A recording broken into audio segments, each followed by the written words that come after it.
वापरत नाही, तर रिसायकल केलेलं पाणी जे आहे ते वापरतोय आणि म्हणून आपलं दुहेरी काम होत आहे. आणि म्हणूनच आज हे चेन्नईची टीम पण सुमित एंटरप्राइजेसची आलेली आहे. चांगल्या पद्धतीने मॅनपॉवर मशिनरी लावून ते चेन्नई शहरामध्ये देखील काम करतात.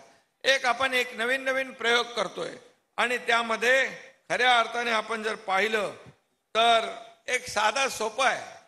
एका भागामध्ये मोठ्या परिसरामध्ये आपण मोठी मॅनपॉवर मशिनरी आपण आणली तर त्याचा इम्पॅक्ट जो आहे, विजिबल इम्पॅक्ट चांगला दिसतो. एकदम पूर्ण स्वच्छ झाल्यानंतर दुसऱ्या दिवशी जे रुटीन वर्कर काम करणारे आहेत ते साफसफाई करून जातात.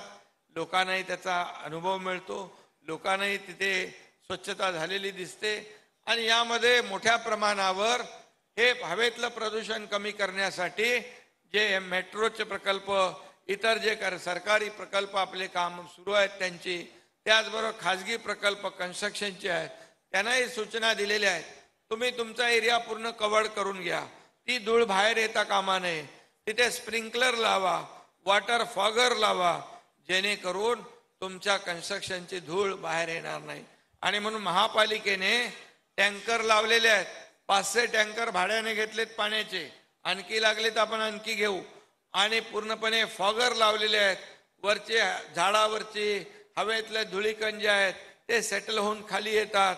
आणि त्याचबरोबर मी आयुक्तांना काल फोन केला होता की जो ईस्टर्न एक्सप्रेस हायवे जो आहे, हायवेचे दोन्ही फुटपाथ जे आहेत, जे फुटपाथ कोणाला दिसतच नव्हते, कारण मधले फुटपाथ दिसत होते, डिवायडर दिसत होता, डिवायडर मध्ये आपण झाडं लावलेली आहेत, त्या फुटपाथवर आपण झाडं लावली, पण दोन्ही बाजूचे शेवटचे फुटपाथ कुणाला दिसत नव्हते, कारण तिथे सगळं जंगल झालं होतं.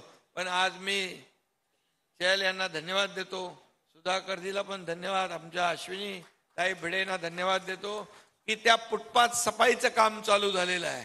आणि ते फुटपाथ जॉगर्स जे मॉर्निंग वॉकला जाणाऱ्या लोकांना यूज करता येईल.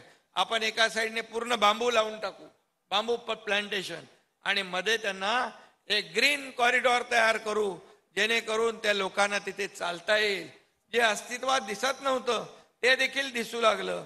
मी आयुक्तांना सांगितलं जेवढी झाडं मुंबईमध्ये जिथे झाडं जागा मिळेल तिथे ट्री प्लांटेशन करू, तिथे कॉर्नर असतील ग्रीन पॅच तयार करू, ज्या ठिकाणी आपल्याला जागा मिळेल तिथे आपण अर्बन फॉरेस्ट तयार करू.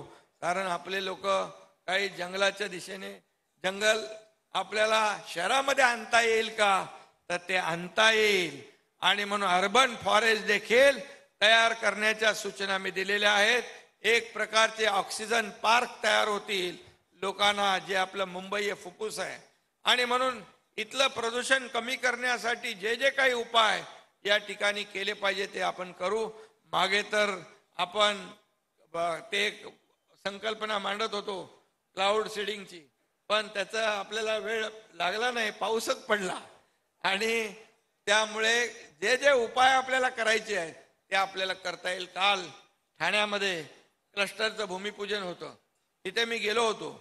आणि त्या ठाण्यामध्ये कोपरी म्हणजे आपला तुमची बाउंड्री संपते मुंबईची, तिथून ठाण्याची हद्द सुरू होते, तिथून डायरेक्ट गायमुख पर्यंत 27 किलोमीटरचा आनंदवन पट्टा आम्ही तयार करतोय, ग्रीन कव्हर तयार करतोय. फॉरेस्ट आणि महापालिका मिळून पूर्ण जंगलामध्ये लोकांना त्याचा आनंद घेता येईल, आणखी झाडं लावता येतील.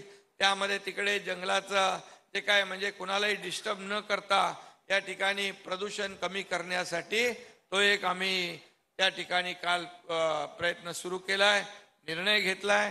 आणि म्हणून चहलजी, आपल्याला रस्ते सफाई करायची आहे, पब्लिक टॉयलेट सफाई करायची आहे, त्याचबरोबर गटार नाले सगळं साफ करायचं आहे. याबरोबर या मुंबईतलं प्रदूषण देखील पूर्ण कमी करायचं आहे. यासाठी आपल्याला खूप जे जे काही करणं आवश्यक आहे ते सगळं आपण करूया.